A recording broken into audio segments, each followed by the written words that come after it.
when I said skills, I re-reminded myself, which is weird. Like I'm having a conversation with you, apparently in my own mind as well. One of the things that's so fascinating to me about play is that dogs get skills in play. And I don't just mean like a retrieve or a drop it, although those are certainly skills, but they just learn, maybe they do know drop it, or maybe they've learned sit in the context of play, or they know how to stop, or they know how to calm down, or they know how to rev up, or they know how to do a play bow to show that they're interested in play. And sometimes when I'm working with clients with aggression cases in their house, it can be kind of alarming when it's like, okay, this is a dog with a serious aggression problem, and the dog basically knows its own name, and maybe to sit it knows nothing else, or maybe not even that.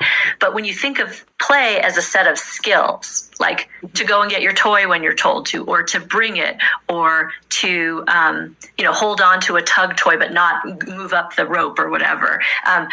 Sometimes dogs I work with, the skills they have are their play skills, and they don't have any real training history. So sometimes, we always want to start with clients where they're at. Like you can't say like, all right, well, we're going to send your dog on a flying lie down if they try to chase after the mailman. It's like, okay, well, the dog doesn't even know how to lie down, much less do a running away from you lie down while they're aroused, when they're outside, when they're off leash, when there's something exciting to them, when their children getting off the school bus. It's sort of, they might not have anything really proofed except for play. The idea that they have certain skills that they can do in play when they're really highly aroused, that might be the skills they have. And so that's why I start. And that's why I more often use play to help treat aggression when there are children in the house, because the likelihood that dogs are going to have play skills or be playing when there are children in the house, I know that sounds terrible, like, oh my gosh, like sometimes aggressive dogs and playing children sounds like a recipe for disaster, but maybe the aggression is towards strangers or towards other dogs. The kid, great with the kids, but kids are often really great